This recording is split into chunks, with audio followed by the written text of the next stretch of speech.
फिर से लेकर आ चुके हैं आप लोगों के लिए दिन भर की सभी ताज़ा और बड़ी खबरें। एक एक कर आपको सारी खबरों की जानकारी देंगे आज देश दुनिया में क्या कुछ हो रहा है। दरअसल सबसे पहली जो बिग ब्रेकिंग जानकारी, जी हाँ, मोदी के कर्मों का आप लोगों को बता दें मिल गया सिला। जी हाँ, गिरने वाली खट्टर सरकार, 4 विधायकों ने लिया अपना समर्थन वापस। इसके बारे में आपको विस्तार से बताएंगे। वहीं पर अगली बिग ब्रेकिंग में हम आपको बताएंगे, जी हाँ, अखिलेश यादव ने खोला मोदी के खिलाफ मोर्चा। आप लोग बता दें यूपी पुलिस द्वारा रोका गया और लाठियां भी चलाई गई तो अखिलेश यादव घर के बाहर ही बैठ गए। इसके बारे में आपको विस्तार से बताएंगे। वहीं पर तीसरी बिग ब्रेकिंग में हम आपको बताएंगे, जी हाँ, दरअसल आप लोगों को बता दें कि अब 400 से ज्यादा संगठन जो है किसान भाइयों के साथ, जी हाँ, पेट्रोल पंपों सहित सभी लोगों ने किया ऐलान कि 8 को पूरी तरीके से भारत बंद का समर्थन करते हैं हम। इसके बारे में आपको विस्तार से बताएंगे। वहीं पर अगली बिग ब्रेकिंग में हम आपको बताएंगे, जी हां, गुजरात में मुसलमानों को परेशान किया, यहां पर हमें परेशान कर रहा है किसान भाइयों का बड़ा हमला मोदी सरकार पर। इसके बारे में भी आपको विस्तार से बताएंगे। वहीं पर आप लोग बता दें के वेणुगोपाल ने कहा कि आजकल तो सोशल मीडिया की आज़ादी ही छीन ली गई है। जी हाँ, इस तरीके से हर एक के खिलाफ केस करना और उसके खिलाफ सुप्रीम कोर्ट में केस लाना, यह सरासर गलत। जी हाँ, दरअसल कुणाल कामला, प्रशांत भूषण, ये जो मामले हुए थे इस पर के वेणुगोपाल ने पहले भी काफी कुछ बोला था और फिर से एक बार मोदी सरकार पर प्रश्न चिन्ह खड़ा कर दिया। इसके बारे में भी आपको विस्तार से बताएंगे। वहीं पर अगली बिग ब्रेकिंग हम आपको बताएंगे, जी किसान भाइयों के समर्थन में आए 400 से ज्यादा संगठन, हिल गई मोदी सरकार, कल पूरे भारत में चक्का जाम। 2500 करोड़ रुपए का होने वाला है मोदी सरकार को बड़ा नुकसान। इसके बारे में भी आपको विस्तार से बताएंगे। खैर चलिए बढ़ते हैं सबसे पहली और सबसे बड़ी खबर की ओर। दोस्तों, जिस बात का हरियाणा की खट्टर सरकार को डर था आखिरकार वही हुआ। आप लोगों को बता दें 2 विधायकों ने पहले जो यहां पर अपना इस्तीफा दे दिया था और 2 विधायकों ने और अपना इस्तीफा दे दिया।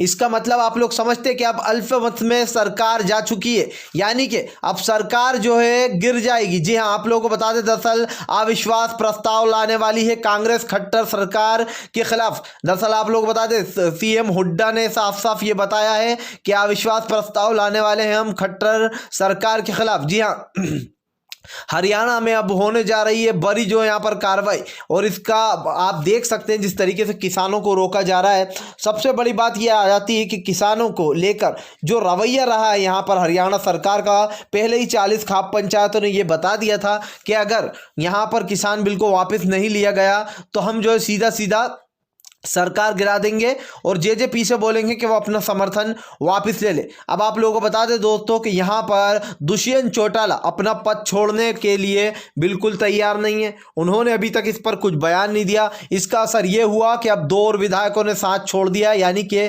सरकार अब जा चुकी है अल्पमत में और ऐसे में अब कांग्रेस लाने वाली अविश्वास प्रस्ताव। जी हाँ, यानी कि अब जो बैसाखी पर हरियाणा की सरकार गिरी थी वो मोदी के इस किसान बिल उसको खा गया। जी हाँ, चलिए हम बढ़ते हैं एक और अगली बिग ब्रेकिंग की तरफ। बता दें आप लोगों को अगली जो बड़ी खबर निकल कर आ रही है, अखिलेश यादव ने खोला मोदी सरकार के खिलाफ मोर्चा। कहा किसानों के लिए ये बिल मृत्यु समान, वापस बिल ले। अगर ये किसानों के लिए लाया गया है तो इस बिल को वापस लेना चाहिए था। सरकार के पास बहुत पैसा है लेकिन सरकार दिखा नहीं रही है। जी हाँ, आप लोगों को बता दें कि अखिलेश यादव को रोक लिया गया उनके घर के बाहर। कुछ जो है यहाँ पर समाजवादी पार्टी के नेताओं को घर में नजरबंद कर दिया गया तो कुछ को बाहर ही घेर लिया गया। दरअसल कर अखिलेश यादव ने यह ऐलान किया था कि वो जो यहाँ पर मोर्चा निकालेंगे किसान भाइयों के हक में और वो ट्रैक्टर चलाकर लेके जाएंगे। ऐसे में आप लोग बता दें अखिलेश यादव को जो यहाँ पर ट्रैक्टर ले जाने की इजाज़त नहीं दी। फिर से वही घिसा पिटा डायलॉग कि कोरोना फैल रहा है। जब ये लोग रैलियां करते हैं तब कोरोना नहीं फैलता है, तब बीजेपी वाले बढ़ चढ़कर हिस्सा लेते, और जब कोई और इनके खिलाफ आंदोलन करता है तो इन्हें कोरोना की फौरन याद आ जाती है। तो देख लीजिए, खुद के लिए कुछ और रूल्स और अपने लिए कुछ और रूल्स। ऐसे में अखिलेश यादव जो है, अखिलेश यादव ने कहा बस तो हम यहीं पर धरना बैठ जाएंगे। अखिलेश यादव को आगे गाड़ी लेकर नहीं जाने दिया तो अखिलेश यादव गाड़ी में से उतरकर घर के बाहर ही जो आप लोगों को बता दें चौराहा बना है वहां पर उतरकर बैठ गए। ऐसे में उन्होंने पुलिस से कहा कि आप चाहें तो हमें गिरफ्तार कर सकते हैं लेकिन हम अपनी गिरफ्तारी खुद नहीं देंगे। उसके बाद आप लोग बता दें समाजवादी पार्टी के कई लोगों को जो है यहाँ पर वैन में भरा गया लेकिन वो लोग नहीं जा रहे थे और पुलिस को काफ़ी मेहनत मुशक्कत करना पड़ी। फिर से एक बार दिख गया कि बीजेपी की सरकार कितनी डरी हुई है, जो लोगों को प्रदर्शन करने से रोक रही है। हालांकि बड़े बड़े लोग कनाडा हो, यूएस हो या फिर जगह जगह से जो समर्थन मिल रहा है किसान भाइयों के हक में, हालांकि आप लोग बता दें किसान भाई साफ साफ कह चुके हैं कि हमें किसी भी पार्टी का समर्थन नहीं चाहिए, हम खुद ही कर सकते हैं अपना ये बेचारे वो जानबूझकर कह रहे हैं, वरना इस चीज़ों को विपक्ष पार्टियों से जोड़ा जा रहा था। इसलिए किसान भाइयों ने ये फैसला लिया है कि वो किसी भी पार्टी को घुसने नहीं देंगे किसानों में। लेकिन कि जो विपक्ष पार्टियां हैं वो पूरी की पूरी मोदी के खिलाफ हो गई हैं। ये समझ लीजिए कि अब मोदी की बगावत शुरू हो गई है मोदी के खिलाफ, और बहुत जल्दी ये सफ़र ख़त्म भी होगा जब मोदी पीएम के पद से हटेंगे। खैर चलिए हम बढ़ते हैं एक और अगली बिग ब्रेकिंग की तरफ। बता दें आप लोगों को अगली जो बड़ी खबर निकल के आ रही, 400 से ज़्यादा संगठन, जी हाँ, ट्रांसपोर्टर, पेट्रोल पंप और ये सभी जगहों ने किया किसान भाइयों का समर्थन। कहा कल पूरे पेट्रोल टैंक और यहाँ तक कि आप लोग बता दें ट्रांसपोर्टर सब कुछ बंद रहने वाला, यानी कि पूरा भारत चक्का जाम, हर जगह आपको सिर्फ ताला नजर आने वाला है। और ऐसे में किसान भाइयों ने कर दिया बड़ा ऐलान। आप लोग बता दें किसानों के समर्थन में अब सभी पेट्रोल पंप, यहाँ तक कि ट्रांसपोर्ट जितने भी लोग हैं सब के सब आ गए, क्योंकि आज पूरे 10 दिनों से किसान सर्दी में ठंड में मर रहा है। लेकिन मोदी सरकार को कान पर जू तक नहीं रेंग रही। ये वही मोदी सरकार है जो कि कुछ दिन के पहले कहा करती थी कि हम किसान भाइयों के लिए सब कुछ करते हैं, किसानों के लिए ज़्यादा सोचते हैं। ये थी वो सोच कि आज किसान भाइयों को वहां पर लाकर खड़ा कर दिया जहां पर पिछले 50 साल में किसी ने लाकर खड़ा ना किया हो, चाहे वो कांग्रेस हो या फिर कोई और सी पार्टी। आज जिस तरीके से मोदी की पोल खुली है, ये खुलना बहुत ज़रूरी था। उन किसान भाइयों ने जिन्होंने मोदी को वोट दिया था, आज वो समझ पा रहा है कि उन्होंने कितनी बड़ी गलती की थी। दूसरा गुजरात बनाने की फिराक में मोदी सरकार इस पूरे देश को, जी हाँ, दरअसल किसानों ने हमला बोलते हुए कहा कि जब मोदी गुजरात में था तो उसने मुसलमानों पर अत्याचार कराया था धर्म के नाम पर, और अब जो है वो किसानों के ऊपर कर रहा है अत्याचार। खैर चलिए हम बढ़ते एक और अगली बिग ब्रेकिंग की तरफ। बता दें आप लोगों को के वेणुगोपाल का बयान से बिलबिला उठे अंधभक्त। दरअसल दोस्तों आज जिस तरीके से सोशल मीडिया पर एक नई मुहिम छेड़ दी है बीजेपी ने कि जो भी आप उनके खिलाफ, बीजेपी के खिलाफ आवाज़ उठाने की कोशिश करता है या फिर सच के खिलाफ आवाज़ उठाता है या फिर कुछ ट्वीट कर देता है, तो वो केस जो है अवमानना का बन जाता है और डायरेक्ट वो सुप्रीम कोर्ट में लेकर चले जाते हैं। अंधभक्त के इसने कोर्ट की जो अवमानना की है या फिर किसी और चीज़ की अवमानना की है, तो ऐसे में के वेणुगोपाल ने कहा कि हर चीज़ को इस तरीके से नहीं करना चाहिए। जी हाँ, आप इन्हें अच्छे जानते हो, जनरल के वेणुगोपाल, इन्होंने प्रशांत भूषण के मामले में भी बोला था और काफ़ी सीनियर हैं। इन्होंने तब भी कहा था कि प्रशांत भूषण को माफ़ किया जाए, उन्होंने कोई ऐसी टिप्पणी नहीं की है।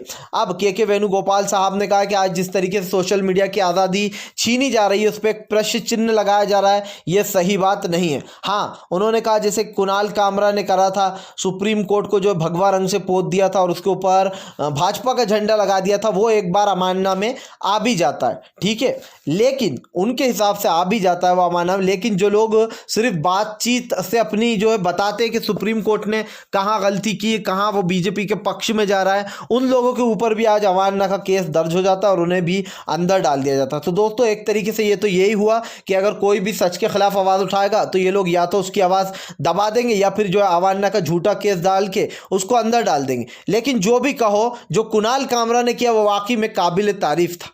हालांकि मैं ये मानता हूं कि भगवा रंग से पोतना गलत था और झंडा लगाना, लेकिन उनकी जो बात थी रखने की वो बिल्कुल करेक्ट थी। क्या कुणाल कामरा ने सही नहीं पूछा था कि आखिर बीजेपी के लोगों पर सुप्रीम कोर्ट इतना क्यों मेहरबान है कि रातों रात बंद कोर्ट को खोल दिया जाता है और अर्नब गोस्वामी जैसे इंसान जो कि हिंदू मुसलमान फैलाता है उसको तत्काल में ज़मानत दे दी जाती है। ये वर्ड थे कुणाल कामरा के और उन्होंने कहा था कि हम तो ट्वीट करेंगे और ये झंडा भी नहीं हटाऊंगा और ना ही भगवा रंग से पुता हुआ हटाऊंगा, जो करना है कर लो, देखता हूं मैं भी क्या कर लेते हो सच्चाई बोलने पर। तो दोस्तों कुणाल कामरा ने कहीं ना कहीं सच्चाई को सामने लाया था और इसीलिए अंधभक्तों को सच पर बड़ी आग लगती है, चाहे वो कनाडा हो या यूएन हो, जो भी मोदी के खिलाफ जा रहा है उन सब से पंगा ले रहा है। लेकिन मोदी सरकार ये बात नहीं समझ रही है कि वो जो देशों से पंगा ले रहे हैं, हमारे देश को इससे काफ़ी नुकसान हो सकता है।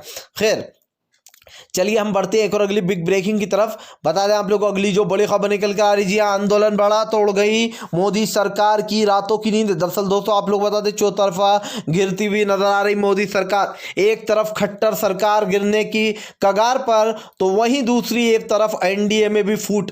दोस्तों दरअसल आप लोग बता दें खट्टर सरकार तो लगभग अब जाने ही वाली है, लेकिन जब से ये मामला उठा है तब से मोदी के खिलाफ जगह जगह प्रदर्शन हो रहा है। अब आज बनारस में भी जो यहाँ पर मिश्रा जी ने खोल डाला मोदी के खिलाफ मोर्चा।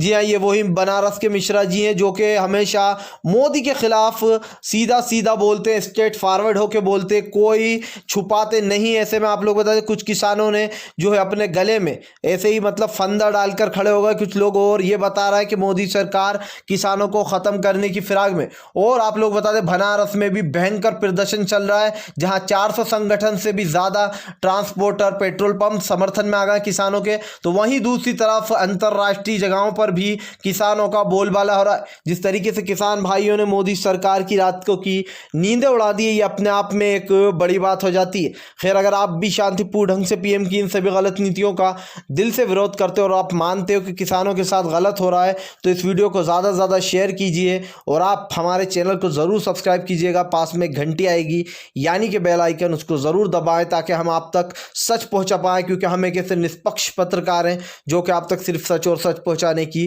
कोशिश करते हैं। तो हम मिलेंगे आपसे नेक्स्ट वीडियो में, तब तक के लिए वंदे मातरम। जय।